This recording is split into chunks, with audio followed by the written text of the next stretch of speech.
It was a clear morning in early November, the kind that clung to the final warmth of fall before surrendering to winter's breath. Harold Bennett zipped up his old Marine Corps jacket, the one that had followed him across oceans, through jungle rains and desert dust. The patches were worn, the fabric thinned by time, but still hugged him with a weight of purpose. Not because of pride, because it was the warmest thing he owned, and because, after all these years, it still made him feel like someone who mattered. The streets of Westboro, Ohio were already buzzing. Families loaded bags into trunks. Teens stared down at their phones, earbuds in. The local food town lot was crowded, a typical Saturday crowd. Overflowing shopping carts, clanging wheels, and the dull roar of suburban errands being carried out with mechanical efficiency. Harold shuffled slowly, one hand gripping a cane, the other balancing a modest grocery bag. Milk, bread, a jar of instant coffee. Essentials. No frills. Just enough for one man who lived alone and didn't eat much anymore. His steps were measured. The arthritis in his knees had grown meaner over the years, a slow burn that flared every time the air dipped below 50.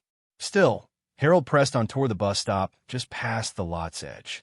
It was only about 200 feet away, but that walk had turned into a marathon in recent months.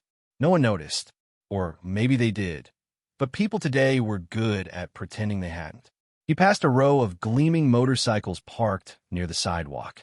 The chrome caught the sun. One in particular, a black and red Harley with flame decals and extended handlebars, seemed to glow with menace. Harold gave it a wide berth, but his tired shoulder caught the edge of the mirror. The contact was minor, barely a nudge. The bike wobbled on its stand, but didn't tip. Still, it was enough. Hey, a voice barked. Harold turned. Four men in leather vests looked up from their conversation. The tallest of them, broad-shouldered, tattooed neck, mirrored sunglasses, stepped forward with the puffed-up swagger of someone who mistook cruelty for strength. I'm terribly sorry, Harold said, his voice frayed with age, but laced with sincerity. Didn't mean to. You just touched my F***, NG, baby. You worthless old fossil, the man snarled. The air thickened. Somewhere in the distance, a shopping cart rattled. I didn't mean any harm, Harold said, raising a hand slightly, palm open. These hands, well, they don't do what they used to. Before he could finish the sentence, the biker's fist lashed out. A sickening thud echoed across the pavement. Harold's head snapped sideways, and the world became a blur of sky and spinning concrete. He hit the ground hard, groceries spilling from his bag like a final insult. The milk exploded on impact, soaking his jacket in a sticky pool. The bread crumpled beneath him, his cap skidding across the pavement. Somewhere near his elbow, shattered glass from the jar of coffee glinted like shrapnel. For a second, no one moved. A mother nearby glanced over, then quickly pulled her daughter's hand and turned away. A teenage boy paused his skateboard, stared, then rolled on. A young store employee stepped halfway outside, saw the scene, and disappeared back into the automatic doors. Harold groaned softly, trying to sit up. Blood leaked from a split in his lip, his hands trembling as they tried to pat down the mess, to gather the groceries like nothing had happened. He reached for his cap, the one with the Marine Corps emblem pinned to it, and held it in his lap. The biker laughed, turning back to his buddies. Freeloading government leeches, he muttered. Nobody responded. Nobody stopped him. Harold sat there on the cold concrete, legs folded awkwardly beneath him, trying to catch his breath. The pain was dull but deep, not from the punch, but from the emptiness that followed. The stillness. The fact that nobody stood up for him. He had once taken bullets for strangers, pulled dying men from burning vehicles, slept in ditches so others could sleep in homes. But now, at 85, he was invisible. He pressed the handkerchief to his mouth. The initials USMC, stitched in faded thread, caught a tear before it fell. 30 feet away, a young man behind the supermarket window had seen everything. His name was Ryan Thomas, a college student working part-time to afford textbooks and gas. His grandfather had served in Korea. Ryan didn't flinch or film. Instead, his fingers flew over the screen of his phone. typing one urgent line to a contact saved simply as, "Command. Sir, it's your father. You need to come now. He's been hurt." 25 minutes later, the silence of the lot was broken. It wasn't sirens. It wasn't chaos. It was discipline, roaring quietly. A military-grade SUV pulled in without drama, flanked by 3 smaller Humvees. They didn't squeal. They didn't honk. They simply arrived, with the precision of men used to defending ground quickly and without explanation. From the lead vehicle stepped Lieutenant Colonel Andrew Bennett, 52 years old, broad-shouldered like his father had once been. His boots touched the asphalt like thunder rolling in a bottle. Behind him, 12 soldiers fanned out wordlessly. No guns, no threats, just presence, a living perimeter of respect. Andrew found his father still sitting on that bench, blood dried on one cheek, his hat back on his lap. A paper towel someone had finally handed him, too little, too late, pressed against the swelling. Andrew knelt. "Dad," he whispered, "I'm here." Harold looked up, and in that moment, through the pain, through the humiliation, something flickered behind his eyes. Not shame, not bitterness, but something steadier. Marine still stands. The air had settled into an uncomfortable hush after the biker returned to his pack, laughing as though violence was a joke and cruelty a form of humor. The milk dried sticky on the pavement. The blood on Harold Bennett's cheek had begun to cake at the edges. A breeze lifted his Marine Corps cap gently off his lap, and he caught it with shaking fingers. He didn't say a word. Inside the supermarket, Ryan Thomas paced behind the register, watching. The ringing of barcodes and beeps faded into background noise. His mind echoed with a single thought. That could have been my grandfather. His phone vibrated with a message. ETA 4 minutes. Keep eyes on your 6. Ryan exhaled through his nose. His fingers tightened around the edges of the counter. Something was coming, and for once, it wasn't apathy. Outside, Harold remained on the bench. Not slumped, not weeping, just still. A Marine's kind of stillness. The kind forged not in comfort, but in chaos. The kind that says, if no one else stands, I still will. Then, in the distance, a sound that didn't belong to suburbia. At first, just a low hum. Then the synchronized growl of multiple engines, tight, calculated, familiar to anyone who'd ever heard a convoy move through a war zone or a base. Heads turned. 3 matte black Humvees and a long, armored SUV approached the plaza from the east. They didn't speed. They didn't flash lights. They simply arrived, methodical, in formation, like a wedge of justice splitting through indifference. They stopped at perfect angles, engines idling like hell breath. From the lead SUV, the driver's door opened, and out stepped Lieutenant Colonel Andrew Bennett. 52. Trim. No nonsense. His uniform crisp, his face set like granite. His boots landed with finality. Not anger, not showmanship. Authority born of discipline. A hush fell across the plaza. Conversations froze mid-sentence. Phones lowered. People instinctively stepped aside, uncertain why, only knowing someone who mattered had entered the space. Andrew walked straight toward the bench where Harold sat. His soldiers, 12 in total, fanned out without a word, covering exits, flanking storefronts. They didn't speak. They didn't need to. They weren't here to intimidate. They were here because one man had earned it. "Dad," Andrew said, kneeling in front of him.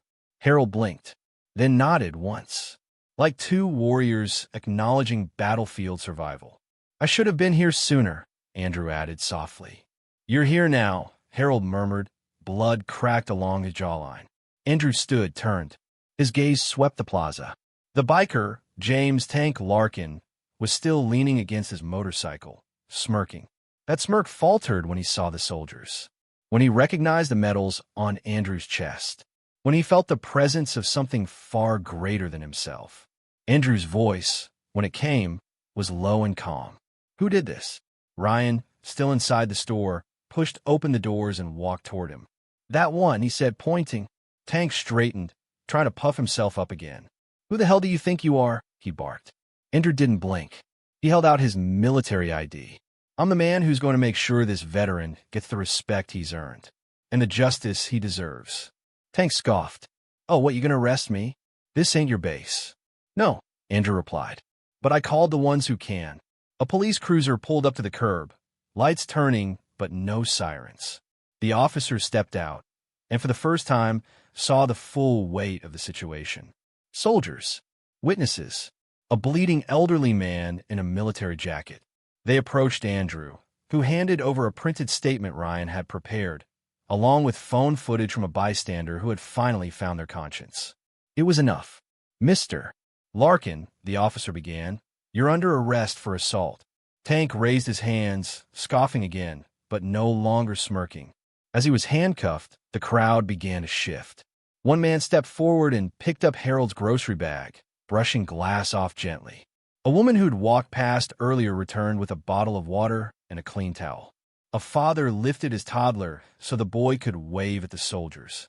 And then from the back of the crowd, an elderly man in a Vietnam veteran cap stepped forward and offered a crisp salute. Harold, still seated, returned it with trembling fingers. It started with that. Then a teenager removed his headphones and placed his hand over his heart. A woman whispered to her husband, "That's Master Sergeant Bennett." A clerk stood by the door, offering a free rotisserie chicken without saying a word. People began to gather, not to spectate, but to honor. Andrew reached into the Humvee and returned with a first aid kit. He knelt again and carefully cleaned the blood from Harold's face with a moistened pad. His hands were strong but gentle, reverent.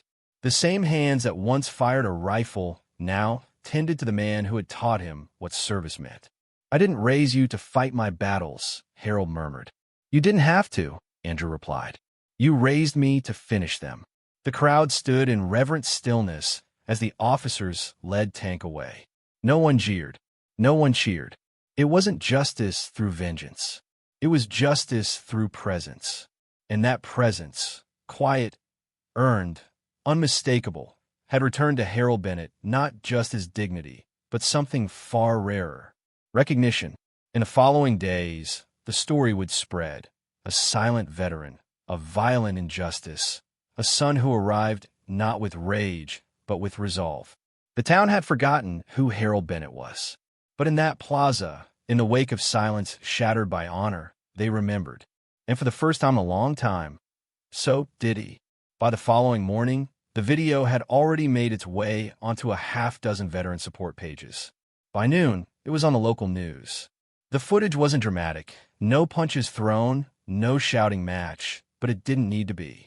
The quiet weight of it said more than words ever could. It showed an elderly man, blood on his cheek, sitting alone. Then it showed the arrival. The sharp angle of Humvees rolling into a suburban plaza like a memory demanding to be seen. Soldiers stepping from silence into formation. A son kneeling before his father. A man cleaning blood not with vengeance, but with care.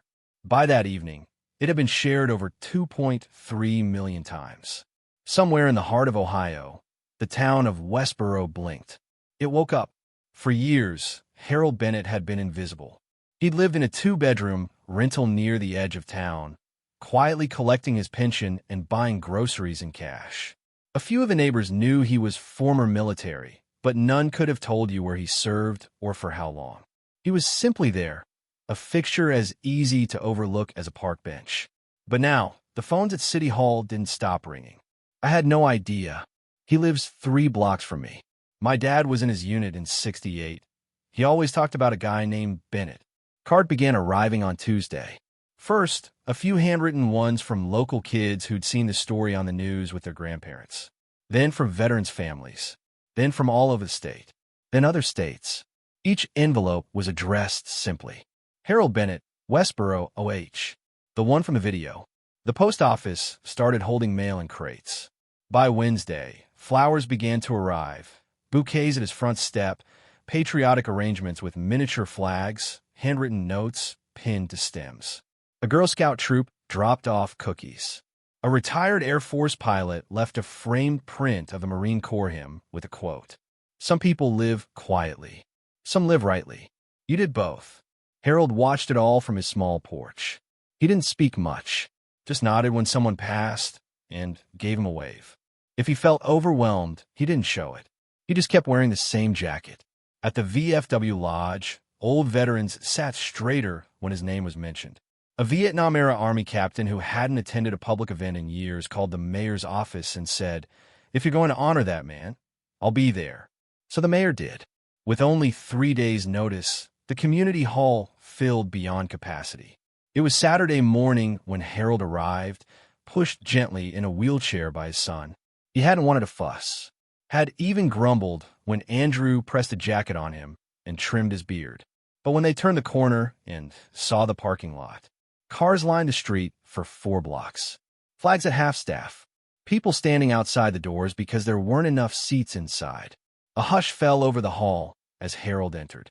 No music, no announcements, just the kind of silence you hold for someone who's earned it. The ceremony began simply.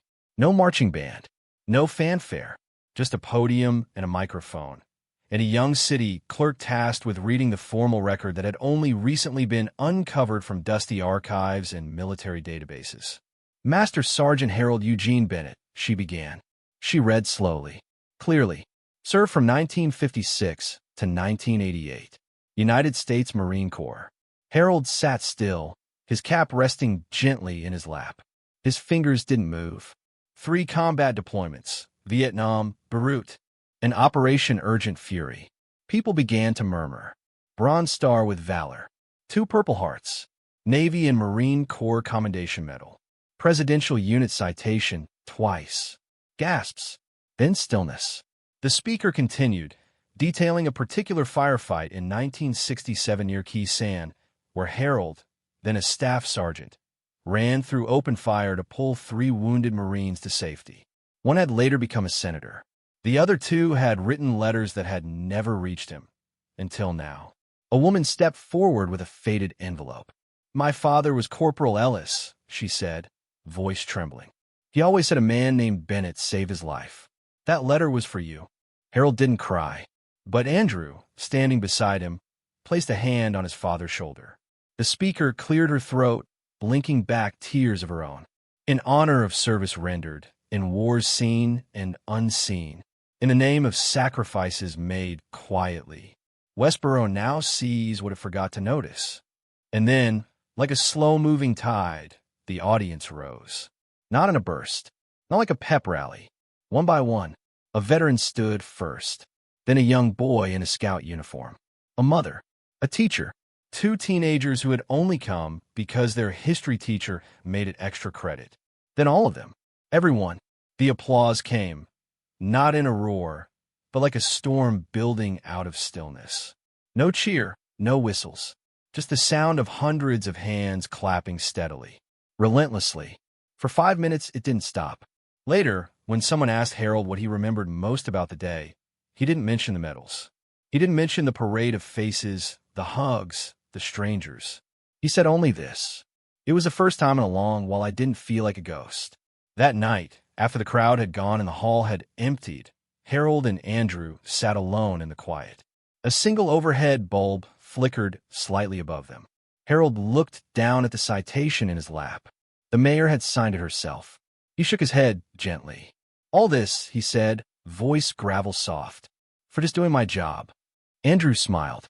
"No, Dad, for not asking anyone to notice, and doing it anyway." 2 weeks had passed since the ceremony.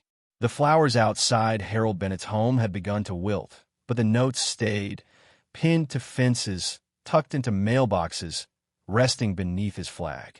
He still sat on his porch every morning, coffee in hand, watching the town move again. But something was different now. People waved. People stopped. Children pointed and whispered to their parents, "That's the man from the video."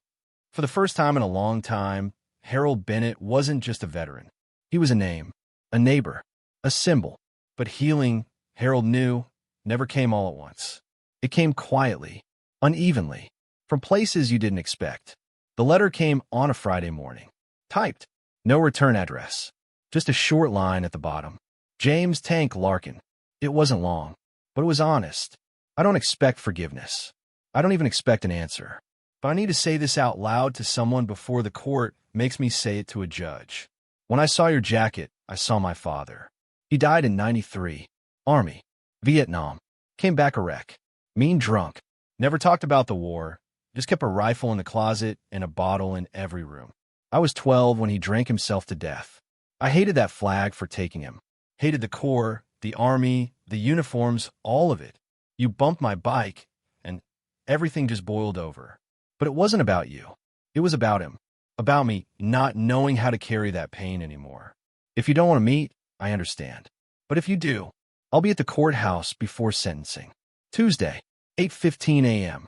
Harold read it twice, folded it neatly, set it down on the armrest of his chair, then nodded, almost to himself.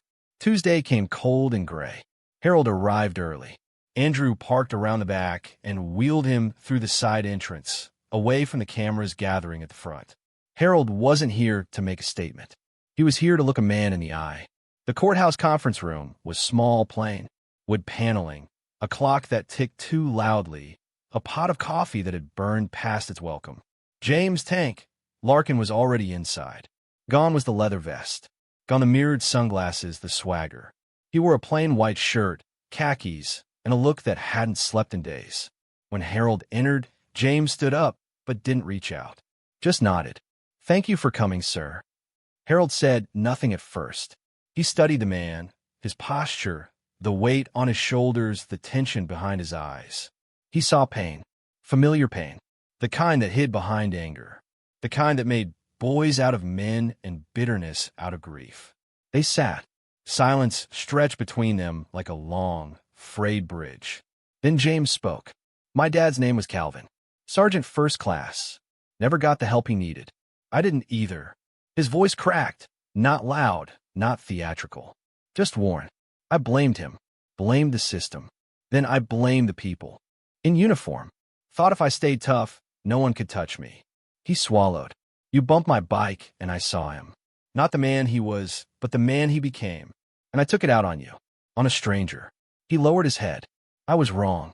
Harold looked at him for a long time. "You know why I wore that jacket?" he finally asked. James shook his head. "Because it was warm," Harold said. "Because it still fit. Because when I put it on, I remember who I used to be. Not to remind others. To remind myself." He leaned forward, his voice low. "And you know what I saw when you hit me?" James looked up. "I saw a man who forgot who he was." James's eyes filled. "I'm trying to remember now," he whispered. Harold reached out, placed a weathered hand on the younger man's forearm. "If this pain teaches you to do good," he said, "then some good has come from it." No one cried. No one made speeches. But something shifted in that room. Something that didn't need to be spoken. Later that morning, the courtroom filled. The judge, a stern woman with sharp glasses and a sharp sense of what people deserved, looked down at the statement James had submitted. Then she called Harold to the front. "Master Sergeant Bennett, the court understands that you've requested to speak before sentencing." Harold nodded once. Andrew wheeled him up. He didn't read from a card, didn't clear his throat. He just looked at James, then at the judge. "Your Honor," he began, "what happened to me, it hurt. But not like you think. It hurt because I thought I didn't matter anymore." He paused, and then I realized something. That young man, he nodded toward James, isn't my enemy. He's someone who never had the right hands on his shoulder. Never had a chance to talk before he snapped. The judge tilted her head, listening. "I don't want vengeance. I want change. I want him to serve, not in prison, but in service. I want him to work with veterans, to listen, to carry groceries, to push wheelchairs, to hear stories." A murmur passed through the room. The judge considered. Then she leaned forward. "Mr. Larkin," she said, "this court sentences you to 2 years probation, 1,000 hours of community service at the Westboro VA, and mandatory therapy." She paused. "Sentence based on the request of the man you struck. A man who still believes in redemption." The gavel dropped, but the real sound was the quiet in the room. The quiet of hearts changing. James showed up at the VA the very next morning. No cameras, no announcements, just a clipboard, a volunteer badge, and the look of a man who didn't want to waste the chance he'd been given. He started small, driving vans, helping with physical therapy sessions. But over the months, something happened. He started listening, really listening. He heard about nights in rice paddies, missed birthdays, lost friends, hard silence. And in those voices, James found his father again, found himself, and never left. One afternoon, as Harold sat beneath the oak tree outside the VA garden, James came over and offered him a cup of coffee. They sat side by side, not as attacker and victim, but as two men bound by pain and rebuilt by choice. "Thank you for not giving up on me," James said quietly. Harold smiled gently. "I wasn't saving you," he said. "I was just returning the favor." James looked over. "What favor?" Harold looked out across the parking lot, watching the wind ripple through a row of flags. "The one someone gave me a long time ago, when I didn't know who I was either." Spring arrived like an apology. The snow had long melted. Crocuses pushed up through the tired soil. Children played in the yards that border the edge of downtown Westboro, their laughter lacing through the breeze like something the town had once forgotten how to hear. And on a quiet morning in April, a sign was lifted by city workers onto a steel post at the corner of 5th and Maple, right where the plaza stood. The letters were simple, cast in black over brushed bronze. Master Sergeant Harold Bennett Way. In service, in silence, in honor. No ribbon, no parade, just a few passing cars, a fluttering flag nearby, and Harold himself sitting on a bench across the street, coffee in hand. He didn't say anything, didn't need to. He simply tipped his cap as the workers stepped down from their ladder and nodded in his direction.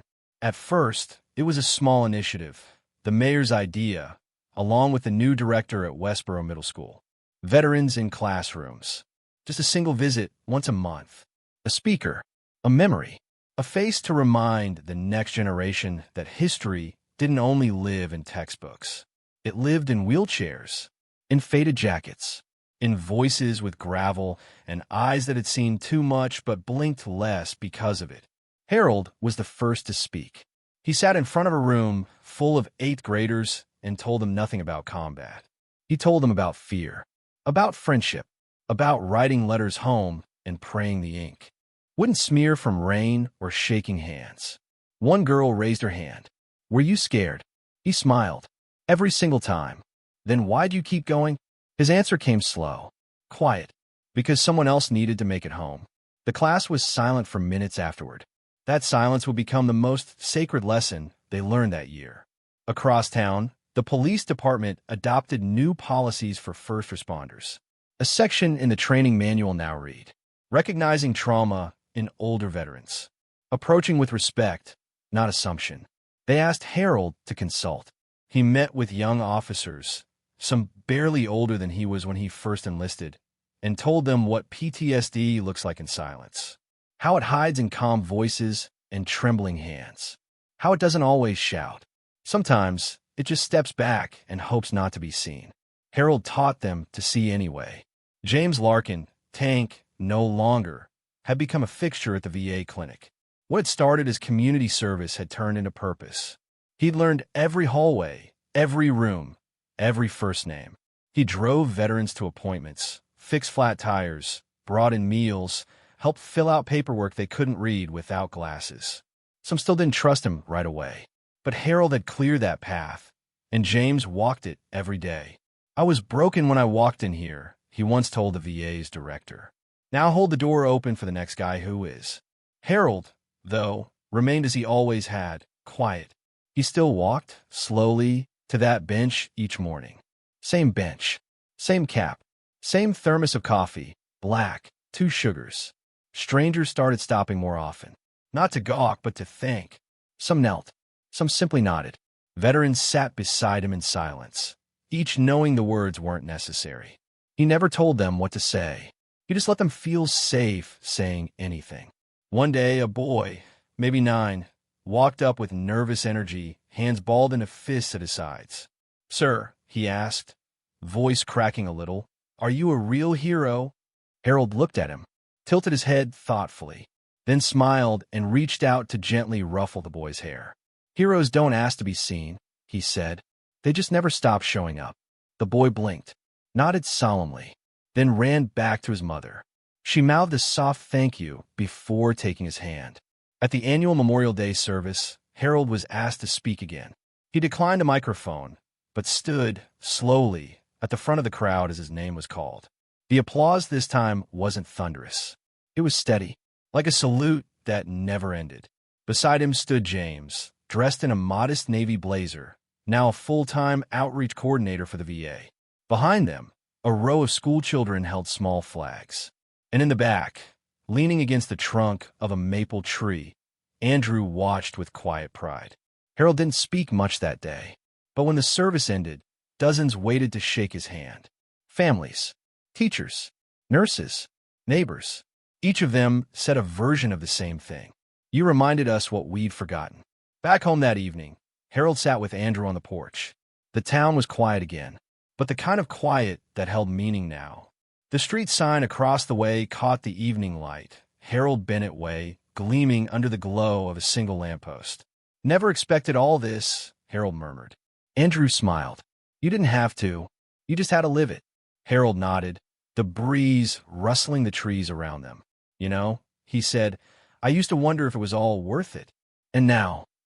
Andrew asked. Harold looked out over the town that had once forgotten him, now holding him close.